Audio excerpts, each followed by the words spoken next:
যে কোনো রোগের শেফায় জমজমের পানিতে একটি দোয়া সবচেয়ে কার্যকরী, এবং কি আপনার যে রোগের নিয়তে আপনি এটা খাবেন ওই রোগ থেকে শেফা হওয়ার জন্য যথেষ্ট হয়ে যাবে।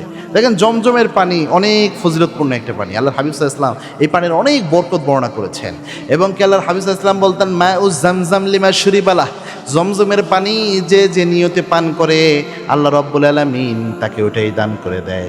আবার আল্লাহর হাবিব সাল্লাল্লাহু আলাইহি ওয়াসাল্লাম বলেছেন যে জমজমের পানি সকল রোগের আরোগ্যের জন্য কাজে লাগে, রোগের শেফা হিসেবে কাজে লাগে। আল্লাহর হাবিব সব পানি বসে খেতেন, বাট জমজম যখন আল্লাহর হাবিব খেতেন দাঁড়ায় যেতেন।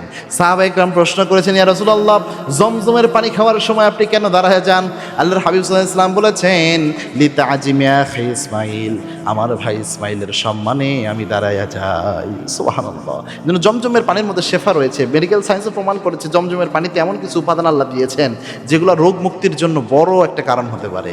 এটা অন্য কোনো পানিতে এই জিনিসগুলো পাওয়া যায় না। এই জন্য জমজমের পানিতে যে দোয়াটা পড়বেন রসুল যে কোনো রোগের শেফার জন্য পড়তেন, আযহিবিল বাস রব্বান নাস আশফি আনতা শাফি লা শিফাউ ইল্লা শিফাউক শিফাআন লা ইউগাদিরু সাকামা। এই দোয়াটা আল্লাহর হাবিব সাল্লাল্লাহু আলাইহি ওয়াসাল্লাম পড়তেন। আপনি হাইসনুল মুসলিম নামে একটা অ্যাপ পাবেন, অ্যান্ড্রয়েড যাদের রয়েছে, আইফোনে সম্ভবত থাকে না।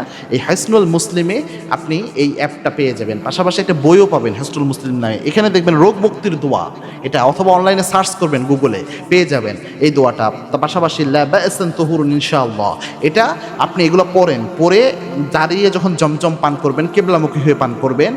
এরপরে আপনার যে রোগটা রয়েছে, যে সমস্যাটা, হয়তো সন্তানের মেধাশক্তি ভালো না বা সন্তানকে এটা নিয়তে খাওয়ান, এরপরে আপনার যে রোগ রয়েছে রোগের নিয়ত করে আপনি এটা পরে ফু দিয়ে এরপরে আপনি নিয়মিত খান, বিশ্বাসের সাথে কনফিডেন্টের সাথে খাবেন। বিশ্বাসই হচ্ছে মেন কাজ করার জন্য। আল্লাহ যখন দেখে আমার বান্দা ফুল কনফিডেন্ট আমার উপর, আল্লাহ অনেক সময় সহজেই রোগ ভালো করে দেয়। সুবহানাল্লাহি বিহামদিহি।